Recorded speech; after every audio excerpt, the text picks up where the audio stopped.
like to convene a special workshop, which is dedicated solely to updates on the process of updating the comp plan. And uh, to do that, let me invite our consultant, Ashley Sweet, to make a presentation as to where we are so far and how we're going about doing this.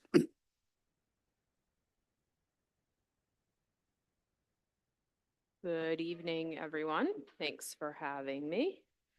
Um, so I'm just going to give you a brief overview, kind of where we are in the process, what we've done so far, what we're anticipating with next steps. We've been working with the staff to kind of sort this through. Um, we are very close to having what we would call final drafts of the interim review that we're doing of the comprehensive plan. And just to kind of back up, because it's been a little bit since we've talked about this, the approach that we're taking at this point is to do an initial data update of all of your chapters, bring all the data up to the most current and appropriate data sources. So we've gone through and we've done that with all of the chapters. We've brought in all new sources of information, updated all of that information. We have done some work to reorganize how your plan is structured now.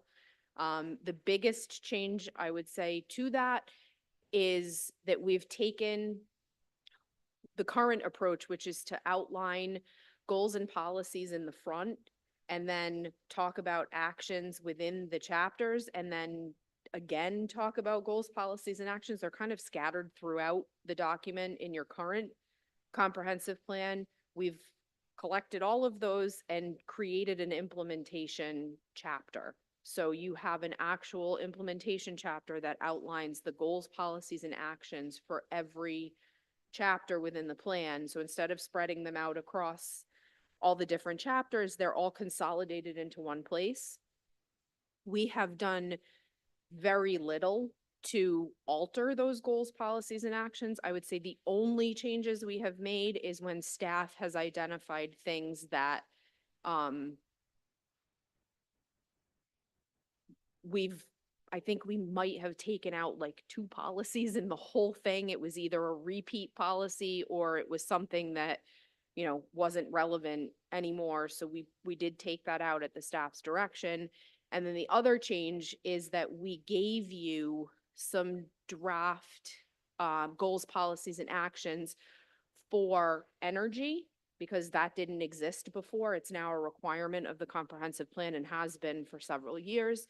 And also for the natural hazards and climate change, we developed the goals, policies, and actions for those because you didn't have them before, but we based that off of information from the staff. Also, you have a recently updated hazard mitigation plan. So in your natural hazards and climate change, we tried to align with that as much as possible. So that is the only change at this point to the actual policy of the document.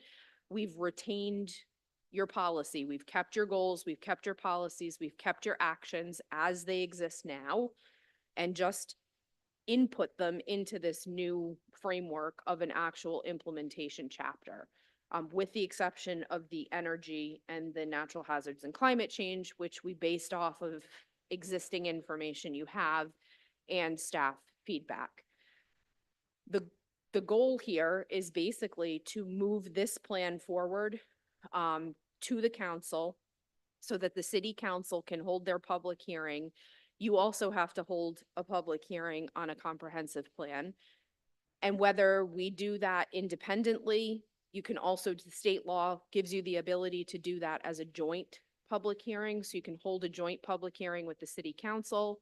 You can do it all in one night for the adoption of the plan. And essentially the approach here is that we're giving you data updates and we're not changing your policy. And that's the plan going forward, to give you the ability to still have a comprehensive plan that, should you find yourselves in a position where you were wanting to deny a land use decision, you have a valid plan on file with the town. It's been updated, it's been adopted, it meets the letter of the law. Without hesitation, we will continue the process with the understanding that this plan is a placeholder. This plan holds your current policy in place with a data update to, again, satisfy the requirements of the state law. We will then move into addressing the policy. So that's when we're going to dig into, do these goals make sense? Do these policies make sense? Are these still the actions that the town wants to take? We'll do a survey that'll go out to the public. We'll do another public workshop, and then we'll incorporate all of that information. And so the second round of this is when we will see the policy update happen. Our hope is that we can move this forward relatively soon. We've talked with staff about what that process might look like. As I said, you have to hold a public hearing. You can do that independently. You can do that as a joint public hearing with the city council, whichever direction works better for the city. We're happy to work with staff to make that happen. I think that's a general overview of kind of where we are at this point. We're hopeful that, if there are comments, they're relatively minor in nature. Like I said, we did not change your goals, policies, and actions, with the exception of that energy and that natural hazards and climate change chapter, and have really tried to stick with data updating. I'm happy to answer questions that anyone has. Jason, I don't know if you want to speak to process either. Okay, I'll just, excuse me, I'll just say that, yes, we are getting very close to having all of the chapters marked up and all of them revised with you, Ashley, so that we can have a full final first draft. That's the goal right now. That should be able to be done, I don't know, mid next week, right? We have another plan commission coming up on the 6th. So I'm hoping that we'll have the final first draft all consolidated into one document. Then we can post that to the city's website as a huge document. We can get all of the members' Word versions of those final chapters. And then we can talk about this again at the August 6th meeting. The decision has to be made whether or not we want to try to make substantial changes to this draft. As we said, we got comments from Commissioner Frias yesterday. I haven't had a chance to look at those yet. I don't quite know the nature of the changes, but we will take a look and comment on those as soon as we can. But at this point, I think it's probably time we start talking about some of the chapters as they stand so that we can get some of your feedback and get it into the plan. If there's places where we can, make the plan better or make some changes here and there. But again, we're really focusing on not changing policies because that would be inappropriate because we didn't go through the public process for this. And we've been saying that since the beginning. So, with that, Ashley, if we want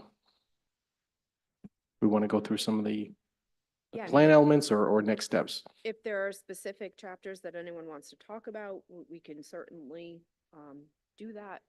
I leave it up to you to decide. Commissioner Lanfear. Thank you, Mr. Chairman.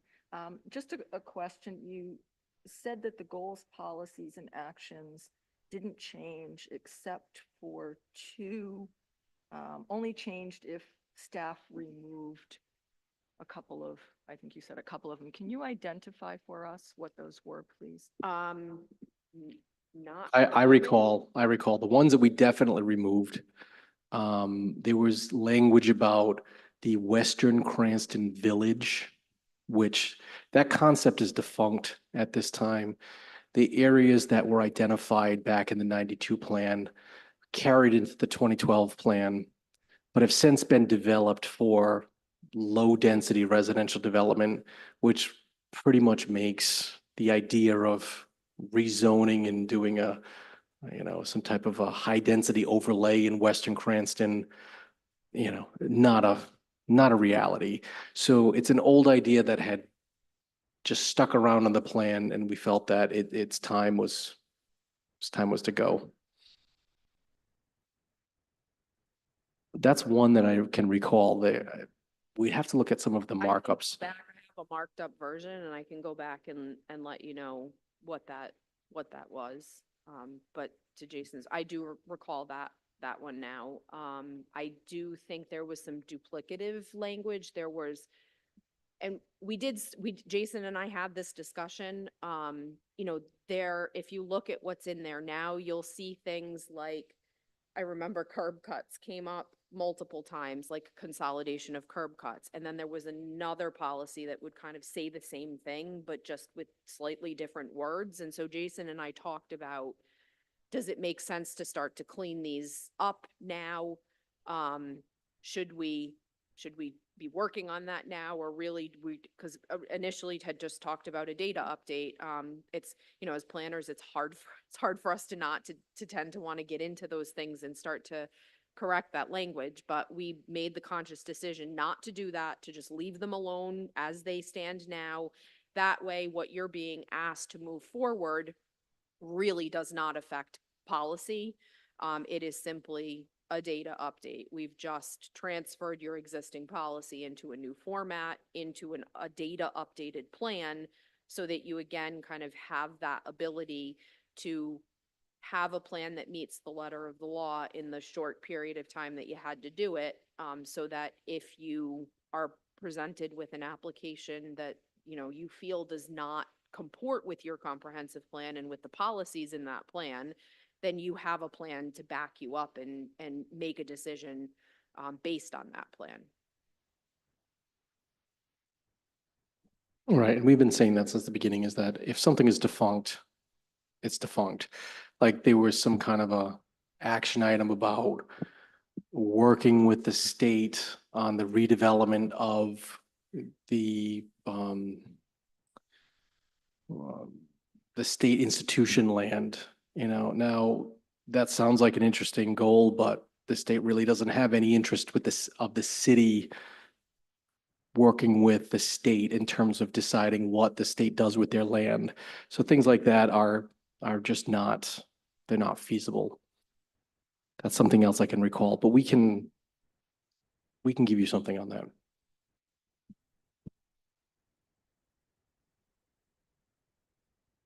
May I just ask, those can be forwarded to all Yep. of the commission members? Yep, I will go back to that draft, and I will outline what those are, and Jason can distribute that to everyone. Thank you. Great. That's a great suggestion. Okay. How do we want to do this? Do we want to just take it one chapter at a time, and then I can invite, comments, input from the members, if anybody's here, if anybody's out on the World Wide Web. We'll do it one at a time, I think. Yeah. And Mr. Chairman, could I suggest you start, they wrote chapters 1 through 3.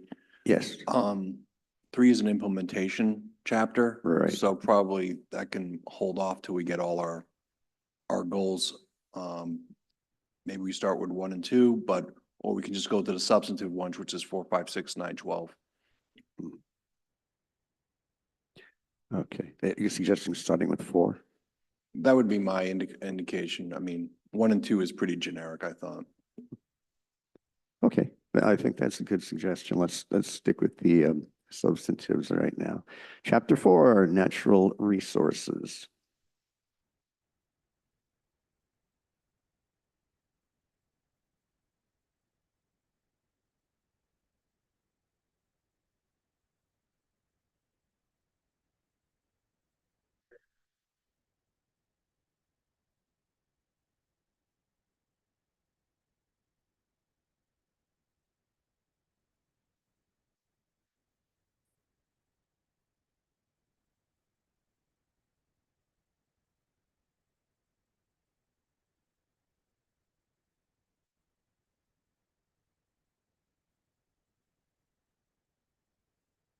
Could I just ask, in general, how the language that we're presenting differs from what's in the current comp plan? Just where, significantly. So I mean, we use your existing comp plan as our kind of template or foundation. This looks a lot different because of, how we've decided to kind of organize this. But for the most part, we kept the categories that made sense. So we're looking, I mean, traditionally, you look at certain things in the chapters of a comprehensive plan. When we look at natural resources, we're looking at surface water, we're looking at hydrology, we're looking at soil conditions, we're looking at wildlife habitat, we're looking at, all of those kind of things that come to mind in a natural resource chapter. We are covering here and basically laying the groundwork to say, this is the existing conditions for natural resources in the town. The way these chapters are structured is first an existing conditions summary of everything. And then we start to look at, we do also try to talk about in here, if the city is taking existing measures to protect natural resources, we like to identify those so that it's clear to the reader that this is what the city does in terms of natural resources. And then we start to pull together based on that kind of analysis that happens as we're drafting these chapters and updating this data. And we also rely heavily on staff for this input as well to start to outline what the issues and opportunities are. So if we know that there is an issue related to natural resources, and I'm not using anything specific from this plan, but if we knew that we had surface water, pollution issues, we're going to raise that as an issue. If we know that there's an opportunity to, improve the quality of wildlife habitat by protecting certain areas of the city, we're going to call those out as opportunities for the city to capitalize on. The next, kind of logical progress for that chapter is then to identify the goals, policies, and actions. So we start by laying the groundwork. We talk about all of the existing conditions. From that review, we call out those issues and opportunities, and then you're establishing your goals, policies, and actions based on those two, higher tiers of language in the chapter. We used your language that was there whenever we could, but a lot of it is quite old. So we went through and updated. There's also a lot of new information that's available now that wasn't available then. GIS has come light years. We have all kinds of data sets that we didn't have then. So we've added those to whatever was there to try to enhance the amount of information that's available for these natural resource, for every chapter, but specifically here for natural resources.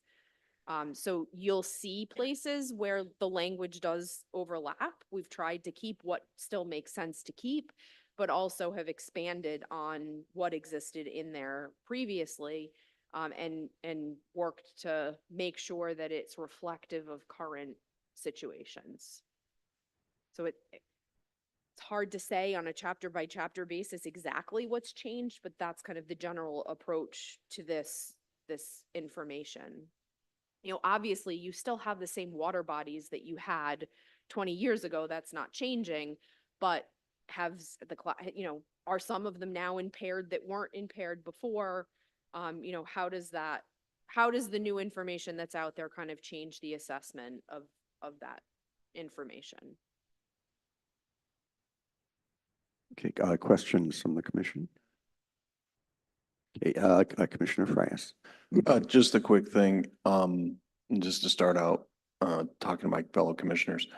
Generally, when as you heard from the director, I submitted some proposed revisions. I recognize, number one, that this is a community with a lot of differences of opinion. And so I try to have a light edit whenever I made changes, because I recognize this isn't my document, this is a document of the community. And therefore, I did not make as many changes as I would if it was just my personal document. Second, the changes I made would tend to be factual.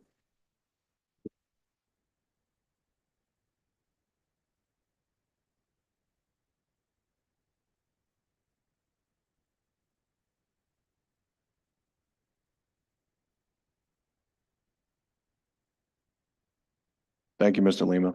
And if I thought there was a factual error or a grammatical issue, or third, if I did make an edit that was substantive, I had a concern about the language, or I thought it was significant enough for me to make a change.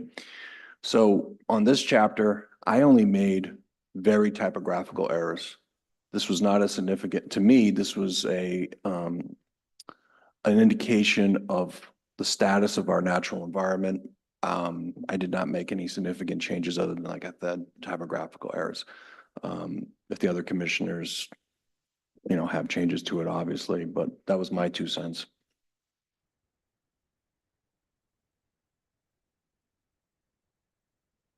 Other commissioners? Any member of the public who'd like to be heard on this chapter? Okay, none present. Mr. Lima, anybody online who would like to be heard on this chapter? Just a reminder to the public, please use the raise hand function or dial *9 if on a phone. There is no public comment, Mr. Chairman. Okay, thank you, Mr. Lima. Well, let's move on to the next issue then, housing.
I wanted to ask, aside from updating the numbers, which I know they're, all of these are data driven, I would assume there are some changes that reflect the recent change in state law, on ADUs, or, I mean, obviously language that would not have been in earlier versions of the comp plan. Is there a reference in here to that? So at the time that we were drafting this chapter, there was no change to ADUs. That's just occurred since June. We can certainly add a section to this related to those legislative changes. I think that's a pertinent issue and a good comment, and we'd be happy to add a section here. Just as reflects state law. Yep. Without going into any policy. Yeah, we can provide basically a summary of the change essentially the fact that, enabling legislation changed to promote the production of housing. And we'll just summarize that. And without adjusting policy related to it, we can get into that at a later date. Right, that's correct. Okay, questions, comments on the housing chapter? Commissioner Lampier. Just in keeping with the chairman's question, and I stand to be corrected here, but on page 519, where at the last paragraph, it talks about recent changes to inclusionary zoning law require a minimum of 25% of units in an inclusionary zoning project. Was that changed to 15% this session? It was. Well, could I just ask that we check that to make sure that the number reflected is accurate? I remember it passing the House.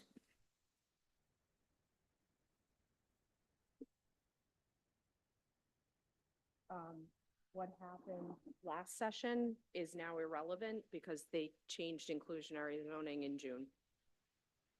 So, What happened in 2023 is it increased it to 25%. And then in 2024, there was opposition to that percent. The House passed a version with token opposition to make it back down to 15%. I believe that version also passed the Senate. we'll take a look at that. That was also one of my changes, Commissioner.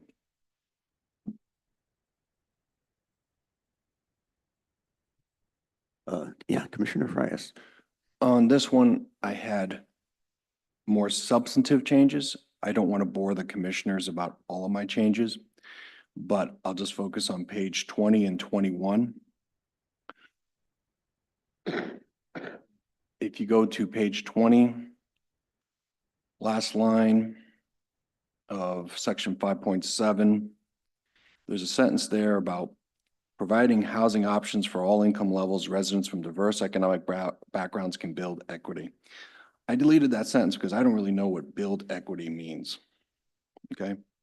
I know what building equity in my home is. I know what building equity in a company is.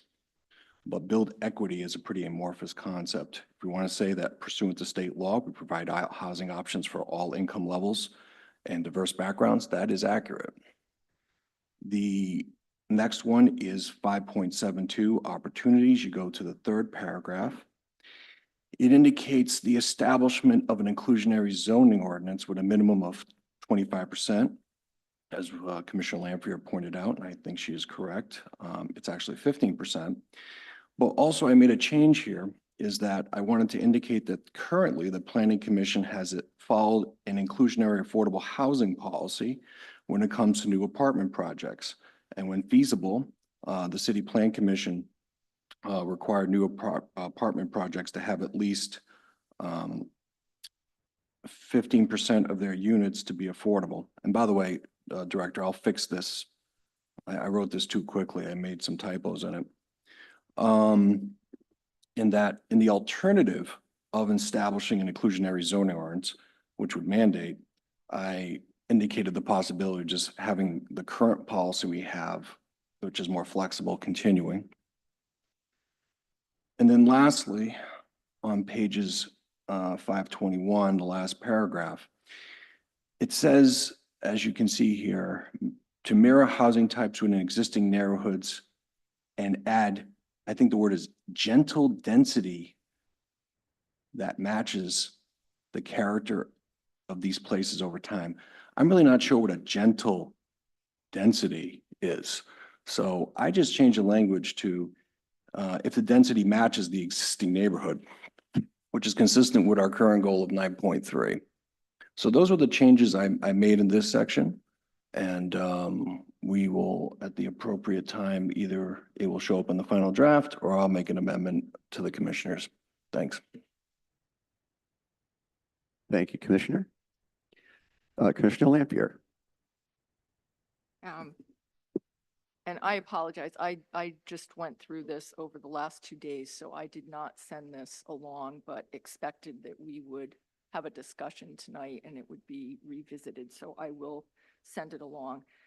I too had an issue with the language of the very last paragraph that begins with the city may also look to infill development. I would suggest deleting that paragraph in its entirety. I don't disagree with the language that Commissioner Frias just offered, but the language that I stated was that the challenge for the city is to increase affordable housing across the city while retaining the character of its unique neighborhoods. The city must be especially mindful of preserving the neighborhood qualities and character that attract residents to the city while acknowledging the need to diversify housing stock in a manner consistent with Cranston's suburban character.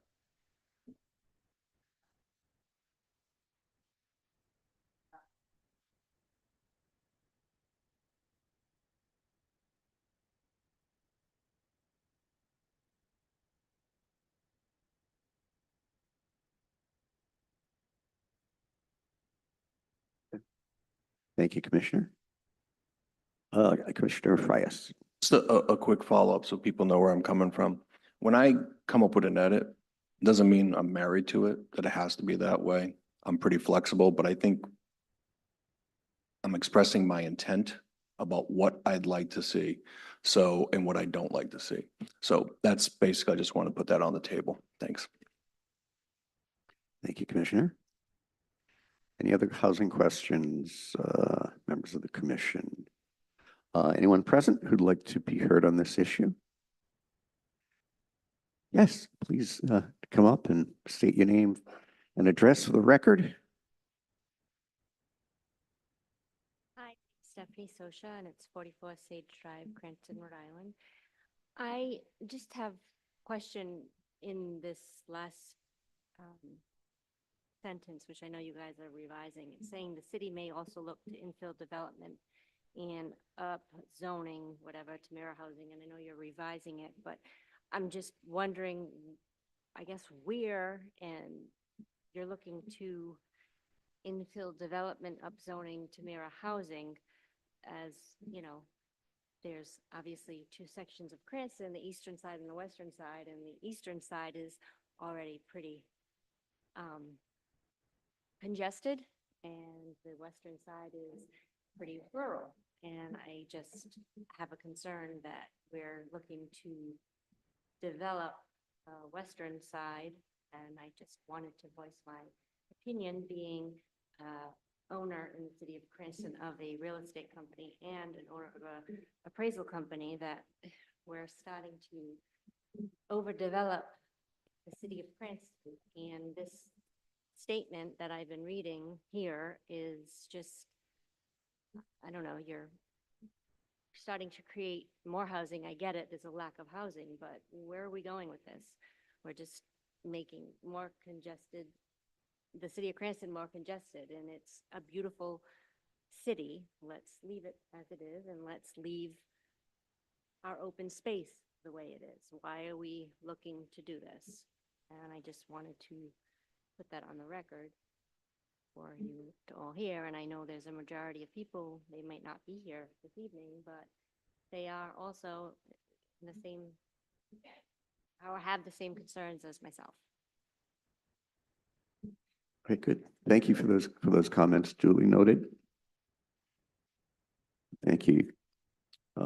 Anybody else present who'd like to be heard on this concept?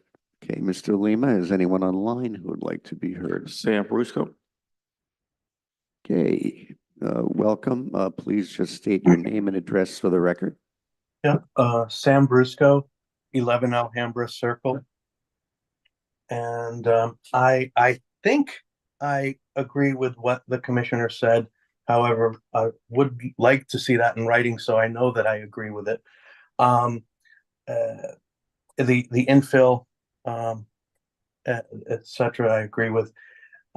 What I would like to see is a step further, to allow medium density, you know, like up to 5 or 6 stories around business centers, like Ralph Street, Pontiac Avenue, Garden City, maybe even Patuxent Village.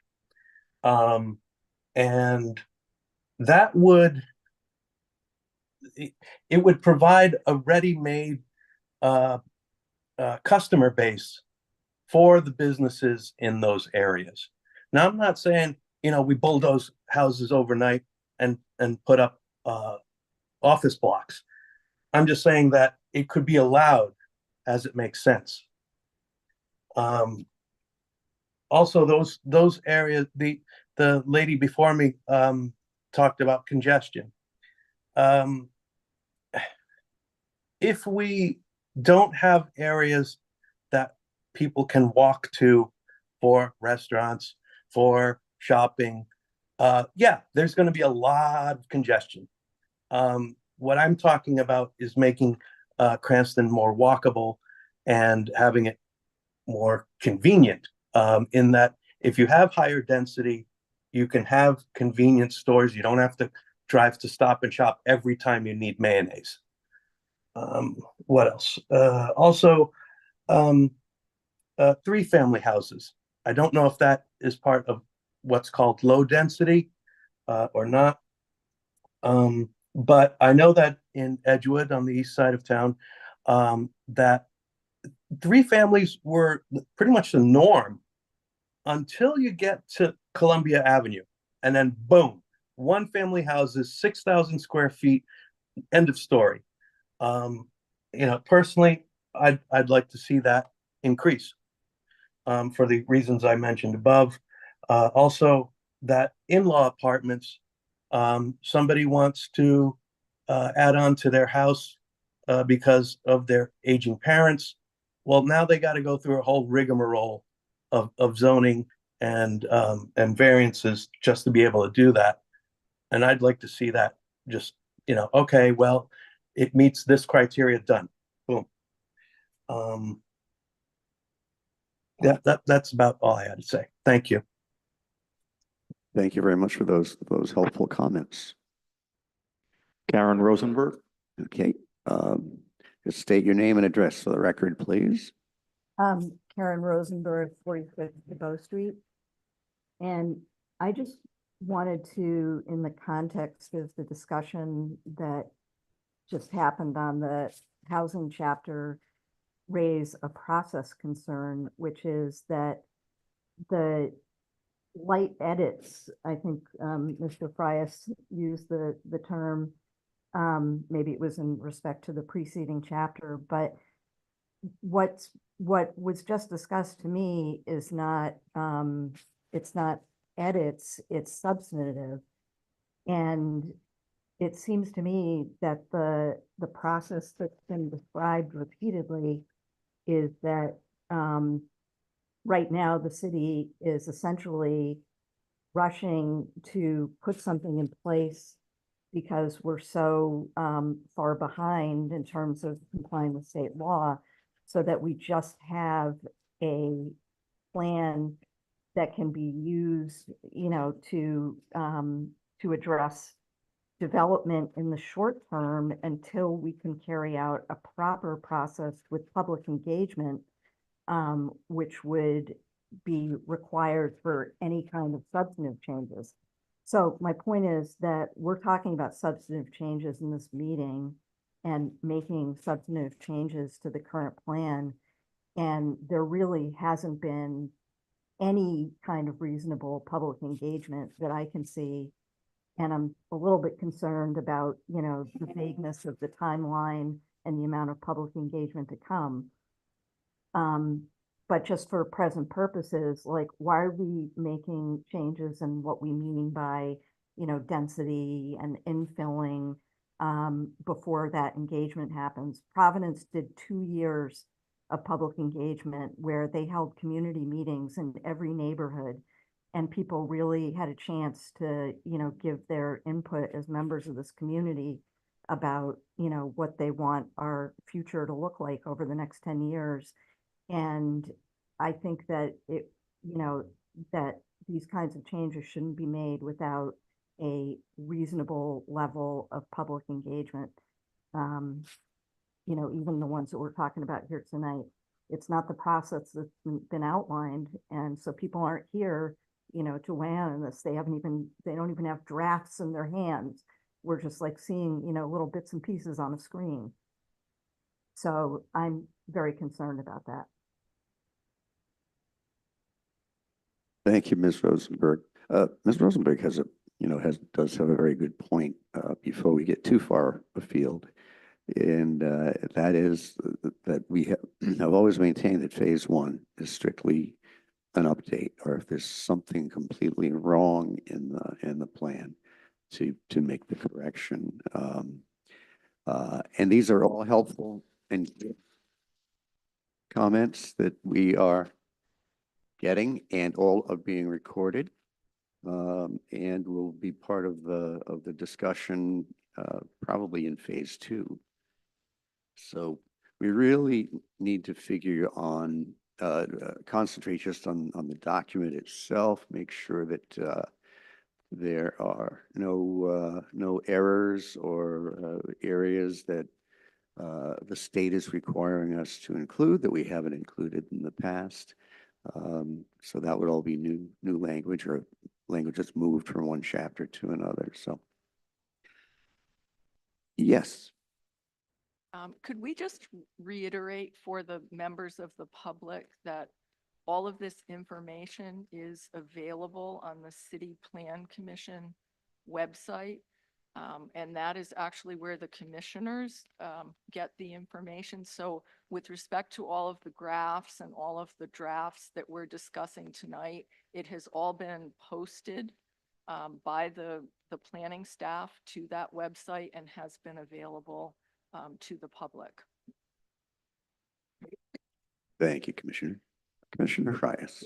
Just a quick thing, response to public comment. I want to first thank the first person who made public comment in particular. In regards to the last public comment, we have in our comp plan right now a requirement that we are to maintain the existing density of the neighborhood. The changes I'm making is about making sure we maintain the existing density of the neighborhood. So there's not a policy change. I'm also reflecting the fact that we have a new policy in this town, this city, back in last 2022, where we encourage people to provide 15%, to have apartments. When they develop an apartment, they have 15% of their units be affordable. I think that that's a fact, and that's just reflecting what we're doing. So I don't think the edits I'm making are substantive changes. And second, and the last thing I'll say is, these are a lot of new words here. This is basically a lot of rewritten chapters that provide the same information, just updated. And I think it's appropriate to make changes and edits to properly reflect our current policies and goals. Thank you. Okay, thank you, Commissioner. Yes. I just want to kind of add to the a little bit, because I think what I'm hearing is that we're all talking basically about the same thing. It's just how you're characterizing that issue in terms of putting those words into the document. What this paragraph is intended to essentially reflect is that the city should look at its existing development areas and see if there is the opportunity for that infill development that would be consistent with its existing pattern of density. This paragraph doesn't say over-densify the neighborhoods. It doesn't say it talks about gentle density. I appreciate the fact that that's a subjective term, and I think the intent there is density that is not going to overwhelm, that is not going to change the character of that neighborhood, that is going to look for opportunities within its existing density pattern and pattern of development to see if there are opportunities to add additional housing in those areas that would be in keeping with the character of the place. So we're really talking about just how to say that. We're happy to take your edits that essentially say this, the same thing, from commissioners who understand the city better than we do as consultants. That's why we take this feedback seriously. And so I think, again, we're talking basically about the same thing. It's just, how do you characterize that sentiment, and what words are you using to say it? We're happy to take your edits to that paragraph and incorporate them. I just wanted to clarify that in that paragraph, we are not suggesting that you should be changing the density of your existing neighborhoods. The reality is that in a lot of places, the existing density is probably more than the zoning that lies on top of that district. That's problematic for a couple of different reasons.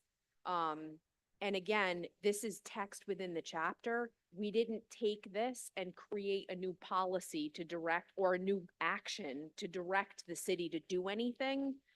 So we're just speaking to, what I think you already say in your plan, albeit different words. We're happy to change those words.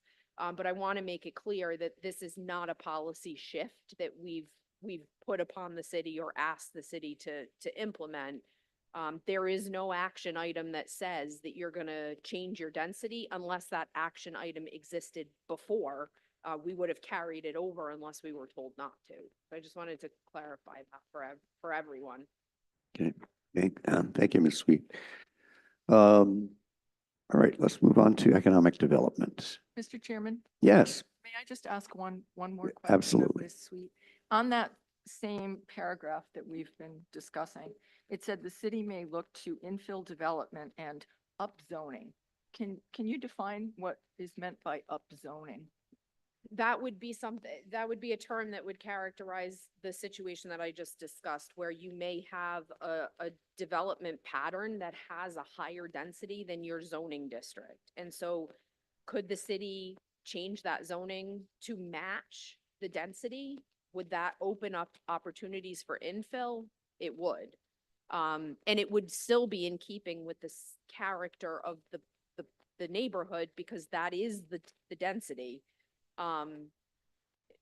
There's like I said, there's a lot of problems that can occur when you have a pattern of development at a certain density and you lay a zoning district on top of that that doesn't match. You basically have made everyone non-conforming. That's not a great approach. So that's what this is speaking to. We can look at using better terminology or better language to explain that, or we can just keep it, the way you've both of you as commission members have kind of characterized it. We can take that language and adjust the paragraph. That term would go away. There wouldn't be any confusion as to what that means.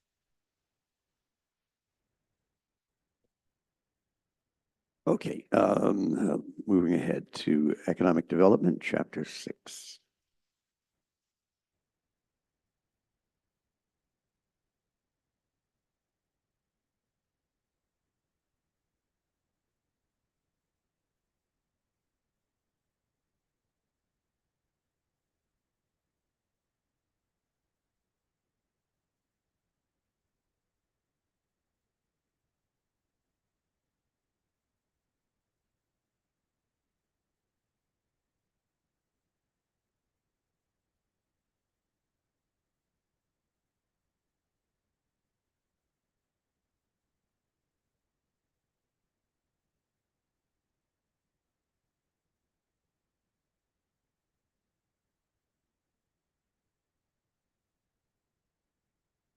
Okay, do we have any questions, comments on this one, Commissioner Frias?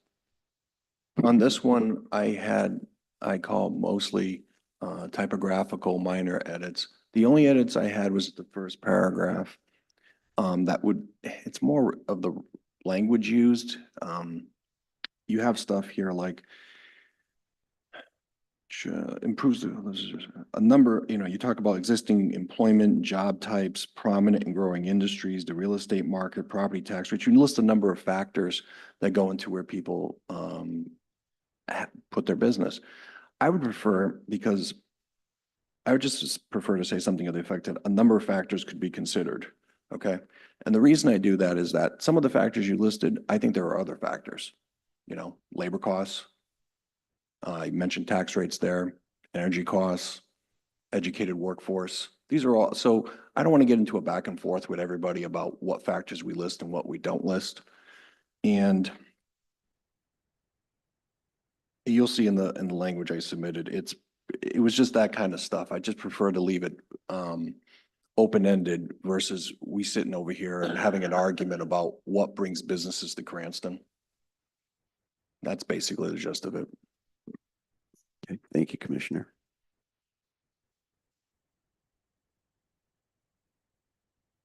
Other questions, thoughts on this section? Any member of the public who is here would like to comment on this section?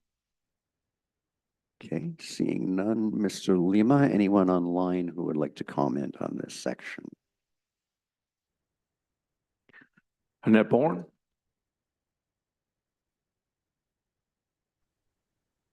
Good evening. I'm very sorry to join late and busy working. And I just wanted to, I came in at the very tail end of the housing discussion around gentle density. And I want to remind all the commissioners here that housing is very much related to economic development. not only does it promote economic development within the city, but it allows for the diversity of the kinds of workers who are in the city. People who work in the coffee shops, the office buildings of every income level need an affordable place to live. Affordable does not necessarily mean long-term affordable. It just means that it doesn't cost you more than 30% of your income. So I want to encourage the commissioners, having come in on the end of Ashley's remarks regarding density, I want to encourage the commissioners in working with the Housing Task Force, which I saw enumerated throughout the implementation section, to please bring in any of the developers who work across the state creating what is called middle housing. We've just finished up some research for the Housing Fact Book that will be published in October. And what we saw was really a paucity of building types that go really from 4 units to 10 units. And we saw some growth in some of the regions of the state of very large buildings, still the dominance of single family homes.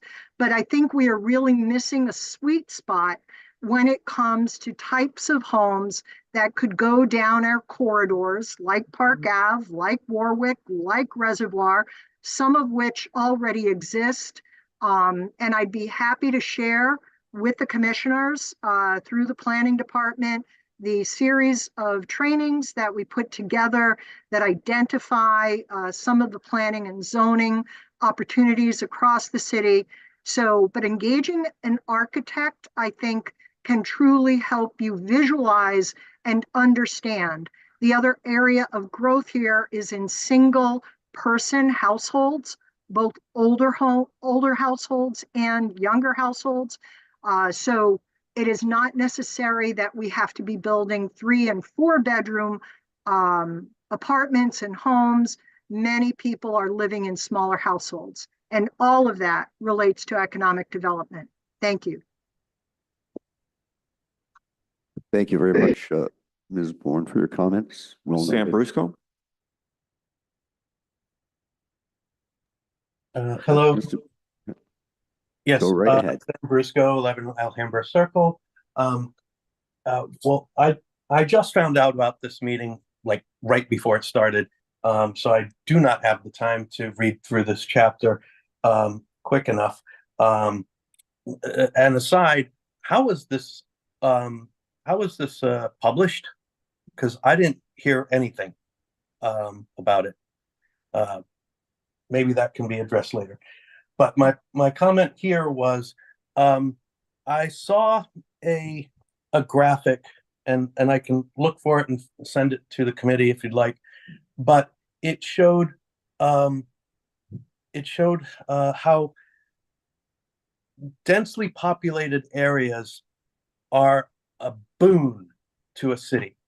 They bring in a lot of tax revenues, and they don't cost the city a lot of money for services like schools, versus one single family housing, 20,000 square feet minimum lot sizes. Those are a drain on every city, because you got to build a new school now. You got to put a new fire department building up. The police have to drive long distances to get there, that sort of thing. And I would like to see that done for the city of Cranston, so we can see where our money's going and where not to put it additionally, or where to place it additionally. Again, going back to the density. All right, thank you. Thank you very much for those comments. Anyone else online? There's no additional public comment. No additional. Okay. Good. All good comments.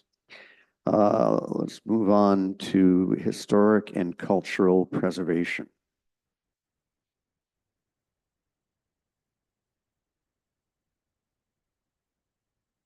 I don't think we got the chapters on that unless I missed it. I think the next one is energy. All right, yeah, let's move to chapter, next one is energy, chapter 9. Do we have chapter 8? Jonas, Jonas, did we post historic on there? I posted everything, yeah, but I didn't post it. I posted it in the folder for the meeting. I thought historic was up on the website. Okay. I didn't get an email with that document.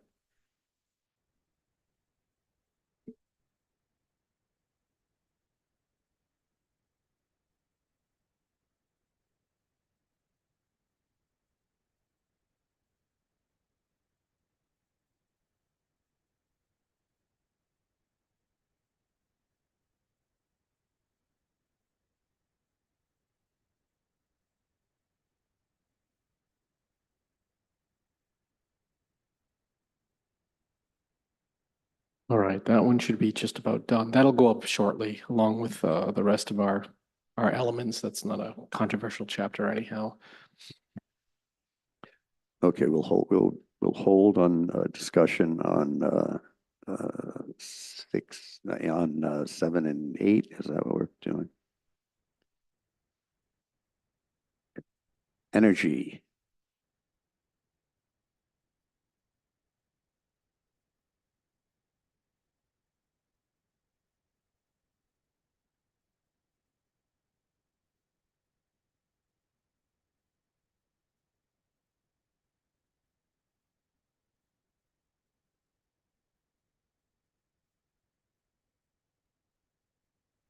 Oh, I'm sorry, Commissioner Reyes.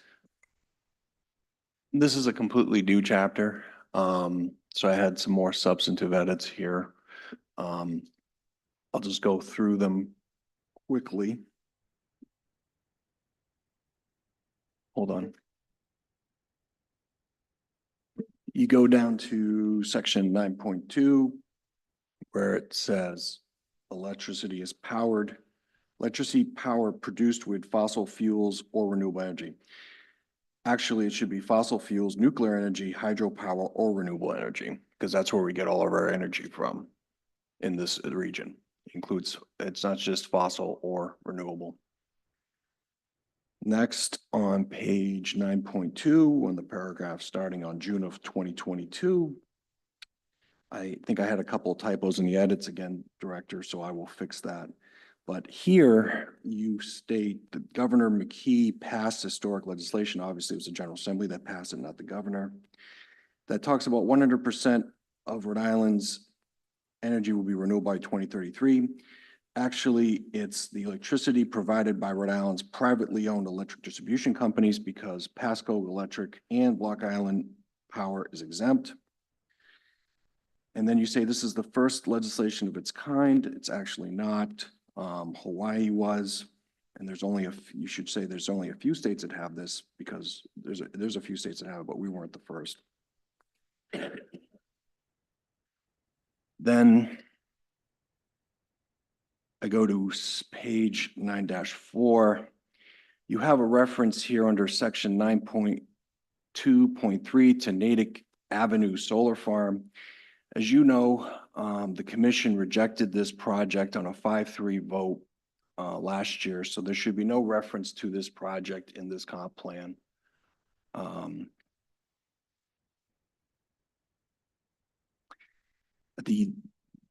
Where it says Clean Heat Rhode Island, you say heat pumps are an economic and energy efficient mechanism for heating and cooling buildings.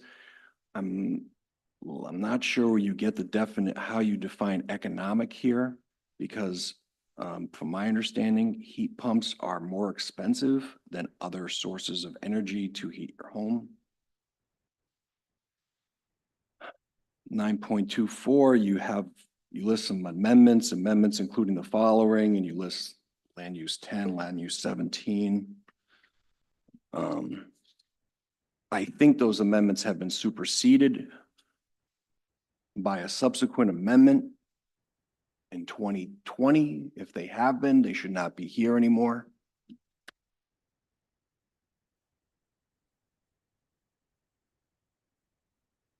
Solar ordinance of 2020.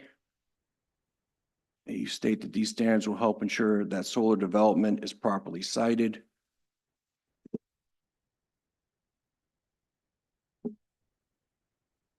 My apologies, I forgot I had my ringer on.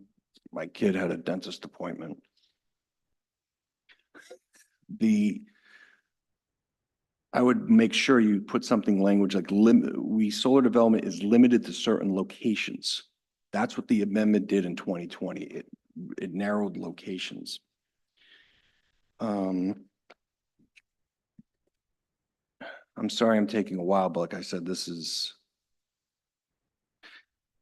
9.6, you have under 9.3 current measures, policies, regulations. You state the renewable energy standard in one of your bullet points requiring 38.5% of retail electric sales by renewable sources by 2035. It's actually 100% by 2033.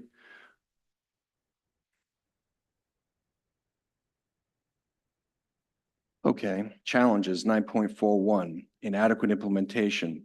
You have a sentence here that talks about there have been limited solar renewable energy facility development in Western Cranston despite the 2017 comprehensive plan. This section this little paragraph should be eliminated. The 2017 comprehensive plan amendment was basically superseded by the 2020, so there should be no reference to this here.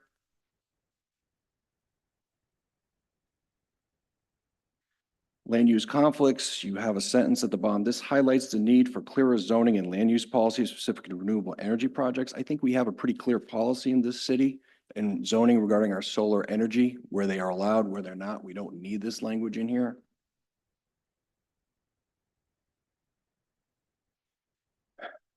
Then you have renewable energy systems and future needs.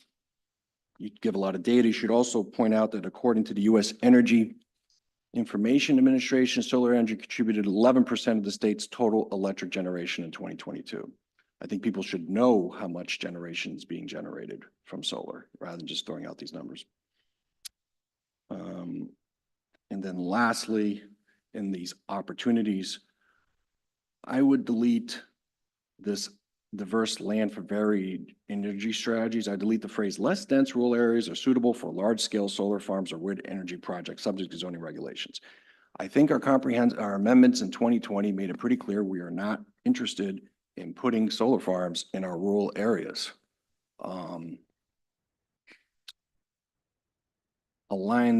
Then another one here is leverage state programs, align local policies with state renewable energy standard. This is an ambiguous phrase. I'm not really sure what that means. So those would have been my changes. I'm sorry, they're substantive, but because this is a new chapter, we don't have anything already in the plan. I thought I needed to make more substantive changes to correct factual assertions and also to reflect current city policy, which was reflected in the 2020 amendments and this commission's decision in 2023. Thank you very much. Very good. Thank you, Commissioner. Other questions? Commissioner Lanfear? Thank you, Mr. Chairman.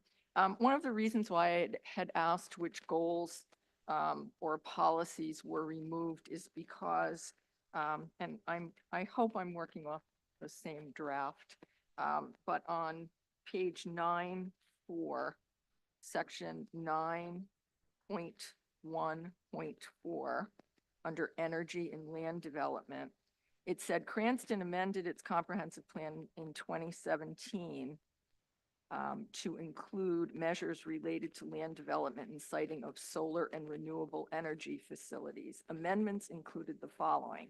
And then it cites land use. I don't recall if it is a goal or a policy, but land use 10, which was temporarily remove the development potential of the land located in Western Cranston, land banking, by allowing the land to be used for passive alternative energy generation such as solar power. The ordinance that passed at that time, along with the comp plan amendment, was then repealed by the city council. And I would argue that that goal would fall into the category of no longer needed, effective, just as the director described the village Western Cranston language. So I think that that actually should come out.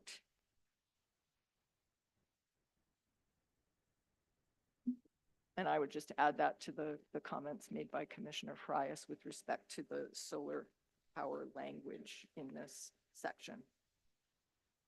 Great. Thank you, Commissioner Lanfear. Is there anyone present who'd like to be heard on the energy chapter? Welcome, Mr. Doe. Good afternoon, Douglas Doe, 178 Liquid Avenue. I'd just like to second Commissioner Frias's very comprehensive comments about solar power. There are numerous inaccuracies in this draft that need to be removed. The only reference that there should be 2020 comprehensive plan amendments. A cynical person might think that someone's trying to use this plan to regenerate the failed and destructive policies that were overturned in 2020. Hope that's not the case. But it needs to be accurate and to the point. And the 2017 policies are dead. The Natick Solar project is dead unless some court resurrects it in some distant future. And they have no place in this comprehensive plan. Thank you. Thank you, Mr. Doe. So I just want to make it clear that there's no ulterior motives here on anyone's part that I'm aware of, and that's certainly not why that was drafted that way. This is the purpose of these meetings, is that you know the city, you are the experts here. We're drafting based on the information that's available to us that we can readily find. We pass that to city staff, we ask for their review, and then we come here. So I think from my perspective, the amendments that you're putting forward and that, you know, Ms. Lampier is agreeing with, and those are not necessarily policy issues. Those are factual matters that we need to make those changes. We should not ask the city council to, or you as the plan commission, to approve a draft that has factual inaccuracies. That's why we do this process. That's why we go through this. That's why we have this meeting, and we ask for you as the people who live here and know these things firsthand to give us your feedback. So we're happy to make those edits. I don't consider them policy changes. I think they're factual issues, and we should make those updates. And as I was listening to you highlight them, that's kind of where I was going with this, and wanted to kind of ask that question that I think a majority of what I've heard tonight in terms of requests for edits have been far more on the side of just making sure that things are represented accurately than they are shifting policy in any direction. So I'd like to make the changes, or most of the changes that we've heard about. I think they're important changes. We want a factually accurate plan to move forward.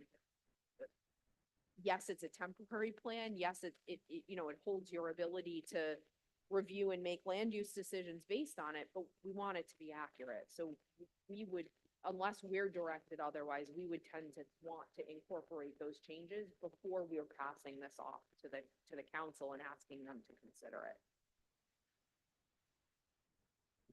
Thank you. Actually, while Mr. Doe was speaking, I think he brings up a question that I had. And that is where official ordinances have been adopted that would not be or that would be opposed to things that we may have in the comp plan, the old comp plan. How do we identify those, and are we making those changes as part of this draft? Well, I mean, I think in this particular case, we're not contradicting anything because you don't have that energy chapter. So for these specific things, I think it's important to talk about what happened in 2017, as long as we end with what happened in 2020 and we correctly reflect what the city's current policy is. I think it's an important evolution that the city went through. It speaks to, you know, the fact that you were dealing, you and everyone else, by the way, dealing with a new land use, something you didn't have regulation for. What the city of Cranston went through was not unusual during that time. There were many other communities that I think kind of jumped on the solar bandwagon without fully understanding what they were getting into, and had a little bit of buyer's remorse and started to walk things backwards and realize that, you know, this is not the direction we want to go in. You're not alone there.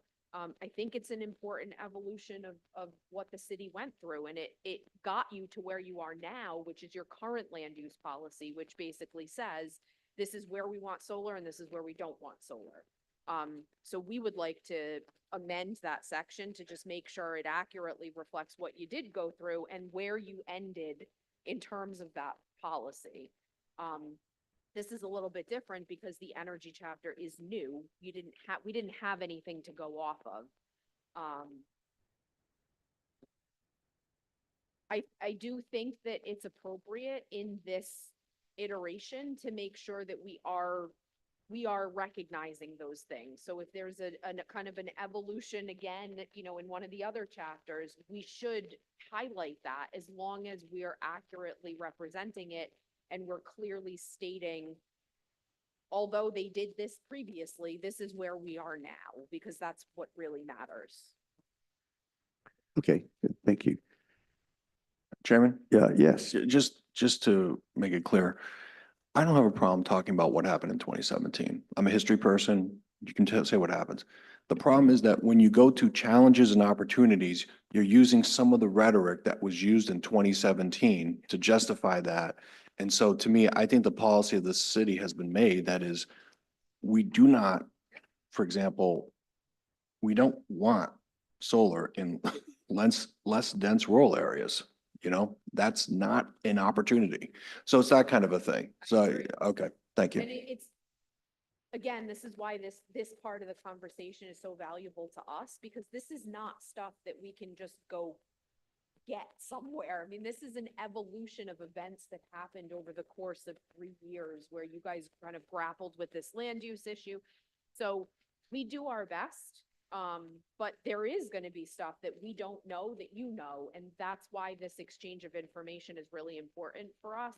We don't come to this meeting with the thought that this is it. You know, we're done here. We've captured everything. We come to these meetings with the understanding that you are absolutely in every single chapter going to tell us something we didn't know before we got here, and that's going to result in a change.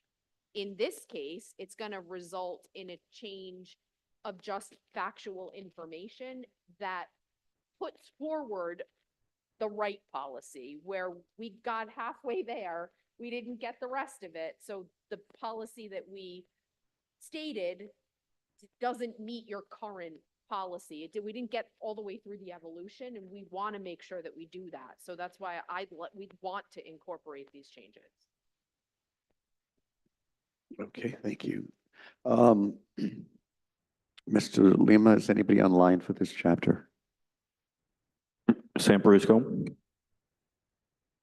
Mr. Prisco? Yes, it's me again. So a little bit of trivia. In January 2020, Gina Raimondo issued an executive order for the state to be 100% renewable by 2030. That was the first in the country, as far as I know. And I happen to be in the industry. I am an energy expert. And then last year, Governor McKee and the legislator kicked the 10-year can down the road. So nothing new there, really. Again, I have not had, 2 minutes to even read through this chapter. And I'm just wondering, is there anything in here about city buildings? Or, is it just that the state is hoping something magical comes along and gives us 100% renewable energy? Or are the cities tasked with, developing any of their own? Thank you very much. Thank you very much. Okay, are there any other? I'm saying no other public comment. Okay, all the comments are duly noted. Yes, oh, sure, of course.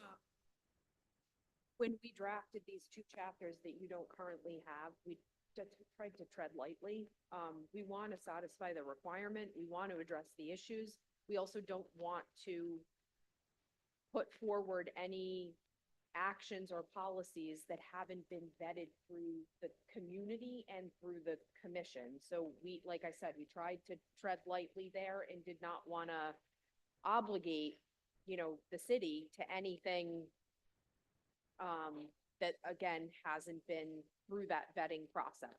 So if there isn't something in there and you want to see it, I think phase 2 is the best place to do that. Certainly we want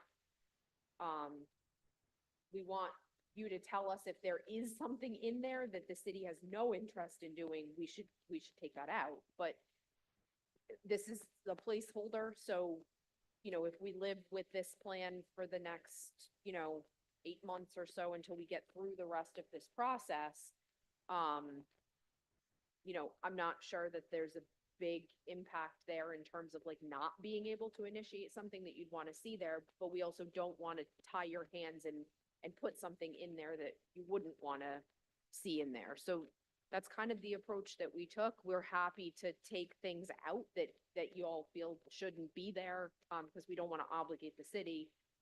But again, wanted to make sure that we treaded lightly and that we didn't put anything in there that would, again, tie your hands. We thought that best to put that through phase 2 of the process and make sure that that's vetted through the right channels before it makes its way in there. Great.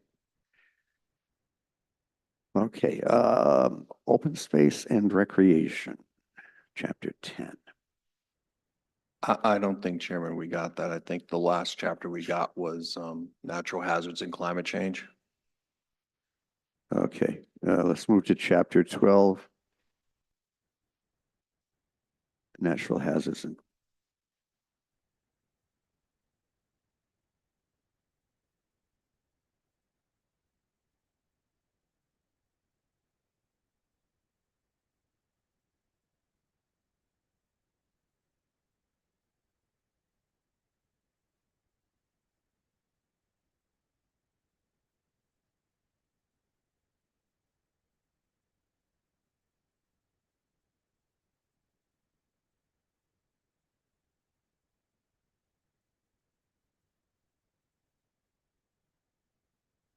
okay, Commissioner Frias.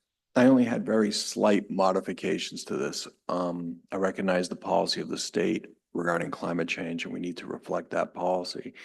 The only thing I kind of did here, and it's only in a couple of places, and I sort of slightly modified it. For example, in the first paragraph, you have these events are referred to as natural disasters. These have become more frequent because of climate change. Not all natural disasters are becoming more frequent because of climate change. Earthquakes are natural disasters. They are not becoming more frequent because of climate change. So I just changed some of this language to some of these are have been impacted by climate change. Okay, some of these.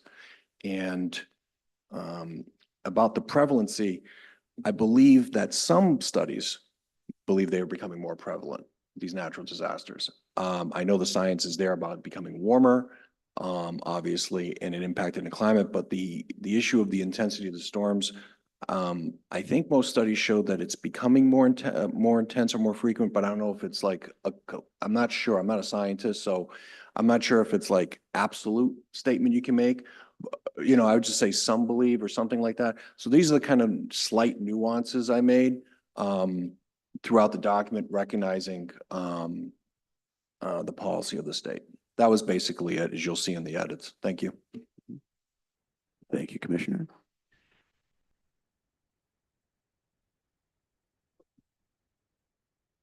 That's the kind of thing that I don't consider that to be a policy change. I consider that to be a language tweak that better reflects what we were trying to say. So we're happy to take those and implement them. And like I said at the beginning of my comments, most of my comments are language tweaks. They're just trying to be more specific and exact. The only area where I have two issues was just the energy stuff, where I felt the 2020 policy should be reflected. I And, completely agree. and just on the housing, we have a goal of 9.3, which is maintaining the existing density of neighborhoods. So that's one thing that I believe in adhering to. Thank you.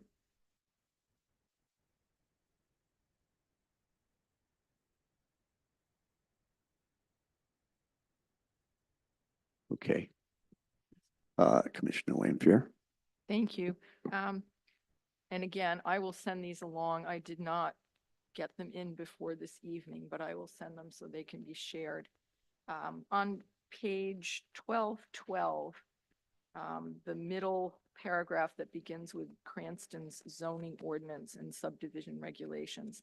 I had a sentence that I think just, I will call it more editorial, but it is consistent with what is there, so it is not a change. And that sentence is just to say as follows: these measures take on critical importance as natural events intensify and are integral to protecting public health, welfare, and property. And then the second change on page 1213 under opportunities, I would suggest in that the city should partner with the University of Rhode Island and other nonprofit institutions to seek assistance for climate adaptation and resiliency plans and seek grant funding to implement such plans.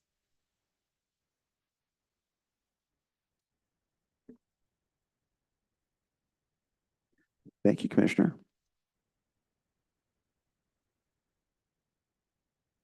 Okay, anything else on, from the Commission on Natural Hazards? Okay, anybody present like to speak to this topic? Seeing none, Mr. Lima, anybody online who would like to speak to Chapter 12, Natural Hazards and Climate Change?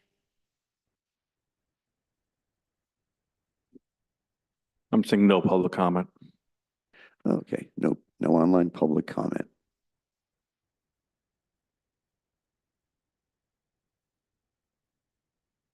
Okay. Chapter 13, Land Use. That's not here. Not here. Okay. So the only ones that we got that are not been gone through is chapters 1 through 3. And those were like, I can't remember what's called, goals, policies, implementation, something like that.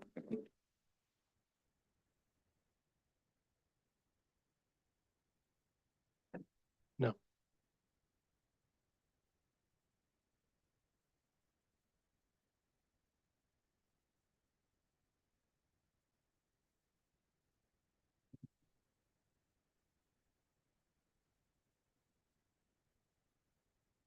Are there any further questions or comments?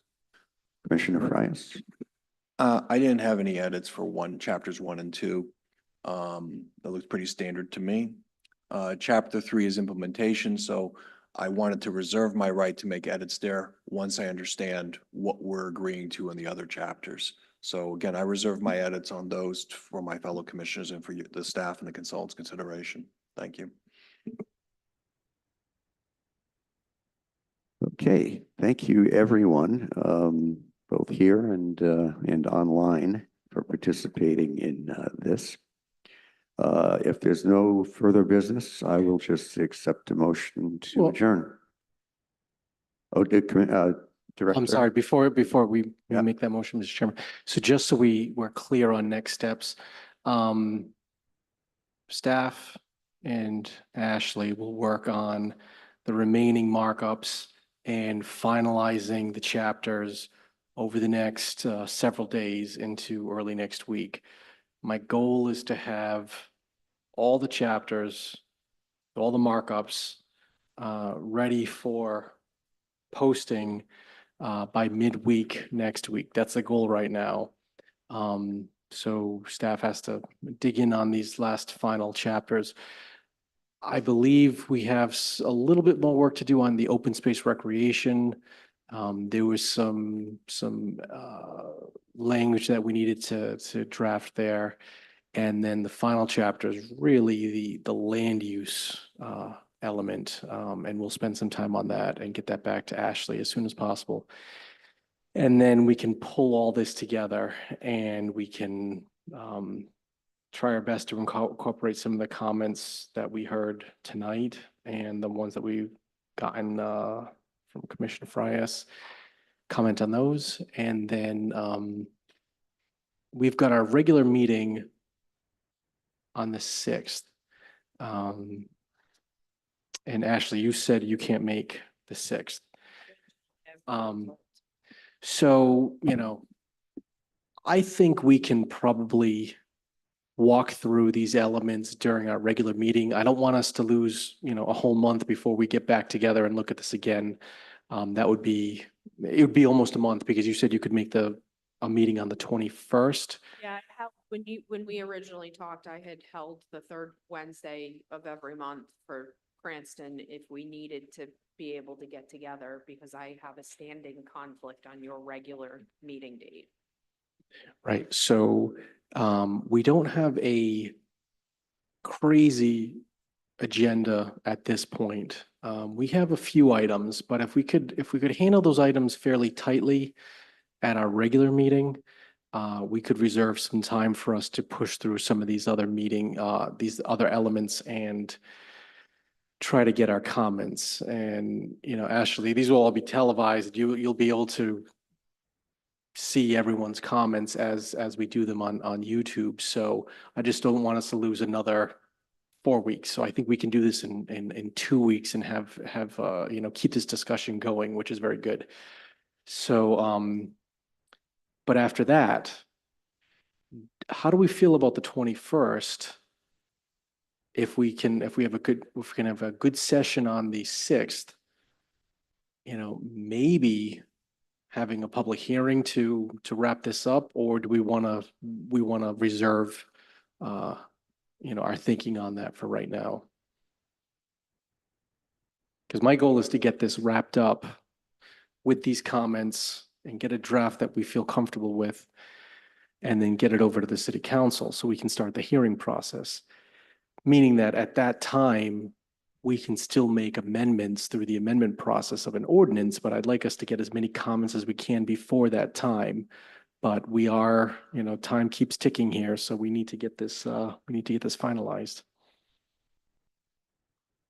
Yeah, I think it's important to tackle this at the regular meeting if we can, you know, and just go from there as to what the Okay. next steps are. And if we want to schedule this meeting, this is where we'll have to discuss whether or not we do a joint meeting for the public hearing, or if we do our own public hearing and then forward it on to the council as a full ordinance, you know, and it'll follow the regular process. So, the good news is we are getting very close. So we will push to wrap this final draft up for next week, and then we can really finalize this thing. Okay, Commissioner Zadelis. So if I can just process what I thought I heard, the rest of the sections we'll do on the 6th. Was that? Hold on, I can't see you, Tom. Do you want to just turn? Yes, Tom, that's the goal. So by next week, we should have all of the elements marked up, edited, and packaged as the final document, or the final draft, I should say, so that we can get it to you, and you'll have, you know, better part of a week to look at it prior to our regular meeting.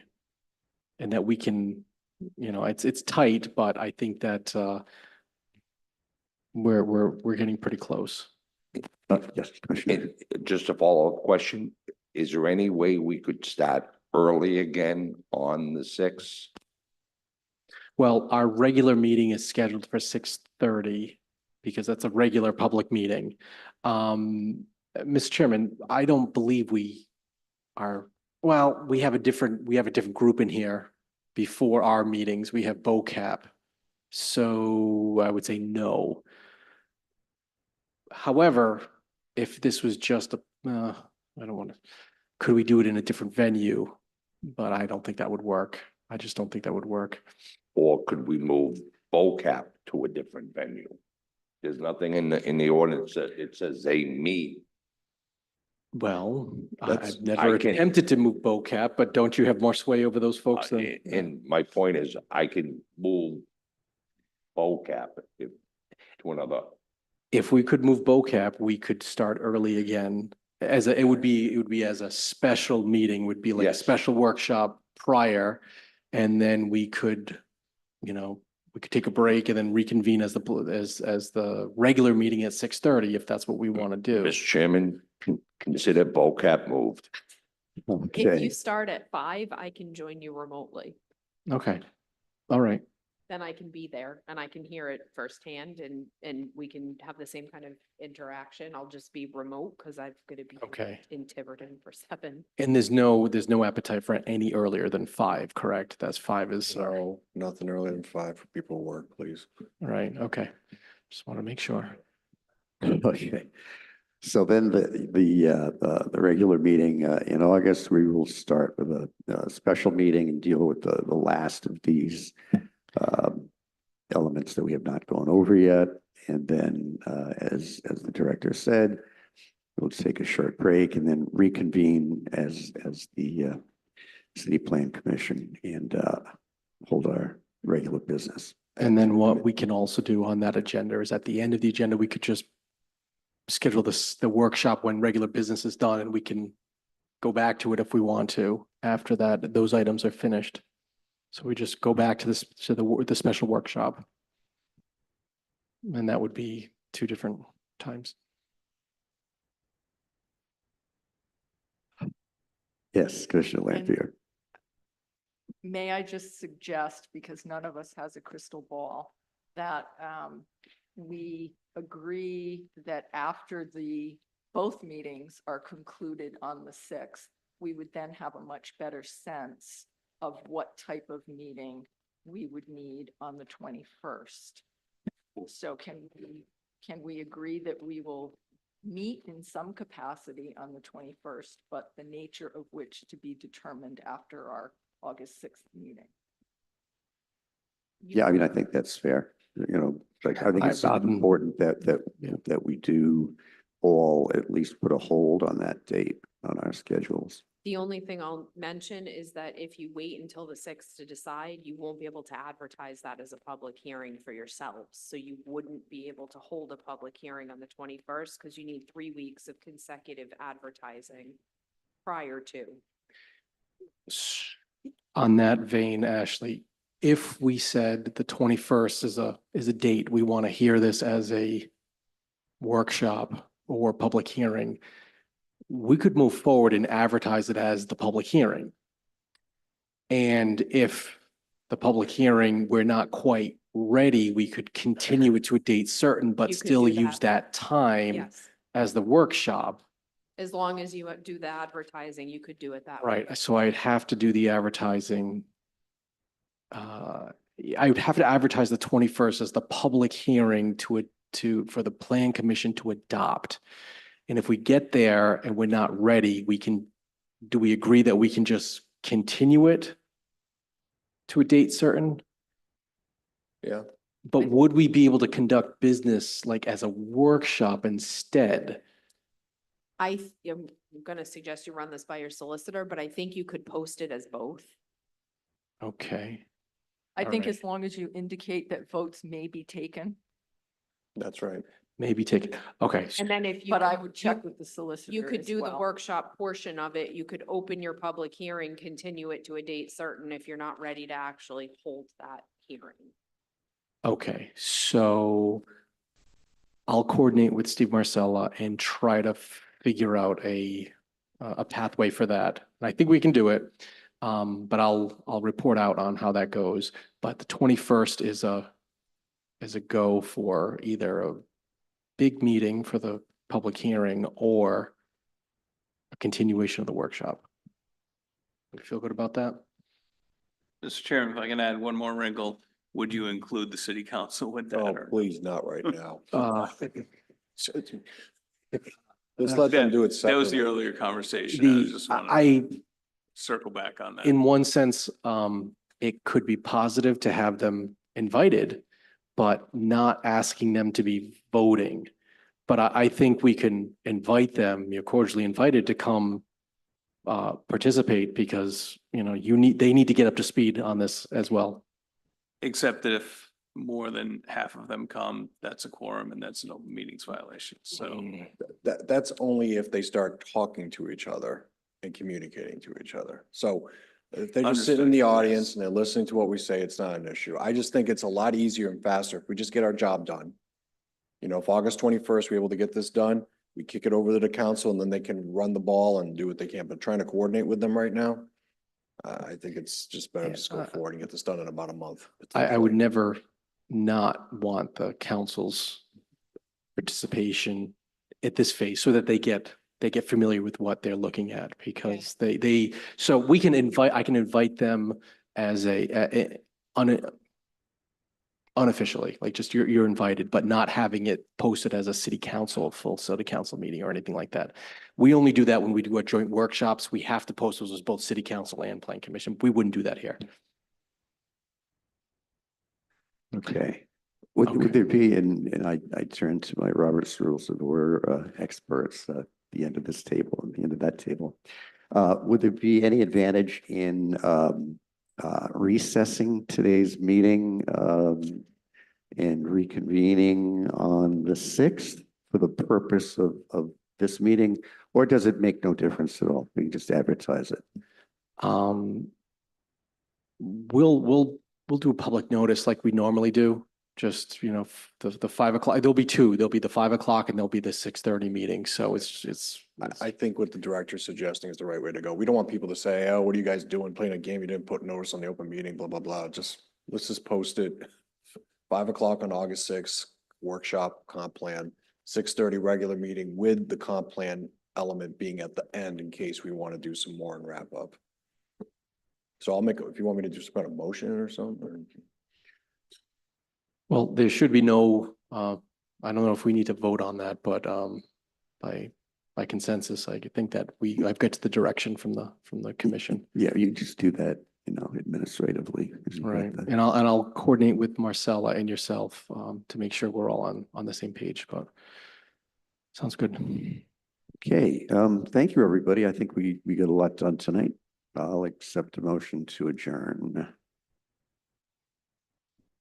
Motion made by Commissioner Coop, seconded by Commissioner Zadalis. All in favor, please say aye. Aye. Opposed, nay. Thank you. We are, thank you.